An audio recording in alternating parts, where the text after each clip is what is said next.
Mani vecāki nāk no Latgales ziemeļiem, Balvu rajona, Viļaka un vēl tālāk. Tur ir Kozina un mazi ciemati pavisam uz robežas. Ir lūkšana grāmata, kas ir manas vecās mammas grāmata, kuru es varēju saglabāt tieši tajā brīdī, kad viņa nomira.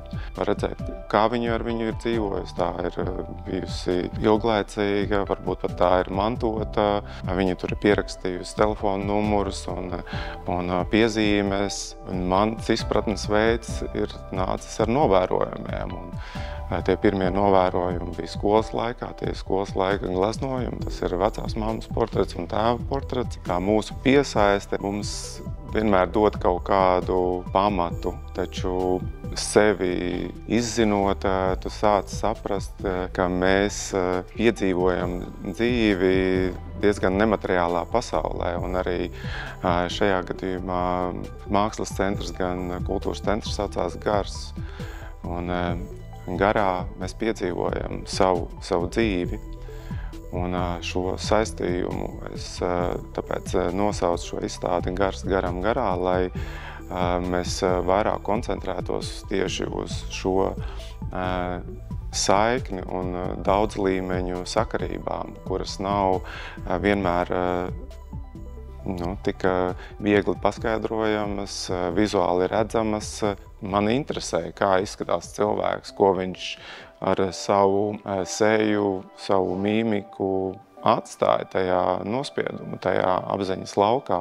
Arī es kaut kādīgi uzzinu par sevi, satiekoties ar dažādām citām formām, mākslas formām, kultūras formām. Šīs izstādes sakarā viens no centrālajiem tēliem, ko izvēlējos, bija Roberts Mūks, kas tieši nāk no Latgales.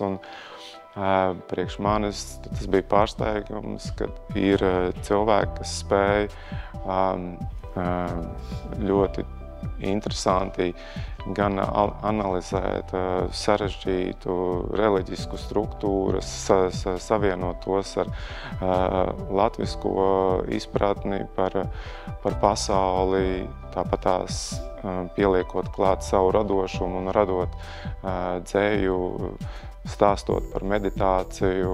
Viņa radošais mantojums ir milzīgs, un es saprotu, ka viņš ir ļoti nenovērtēts pat Latvijas kontekstā. Un šāda veida tikšanās mums visiem ir, tikai kā ar viņām darboties. Tā ir mana vēlme satikties ar šāda veida cilvēku. Man ar viņu nav iespējams satikties realitātē, bet ir iespējams satikties šajā garā.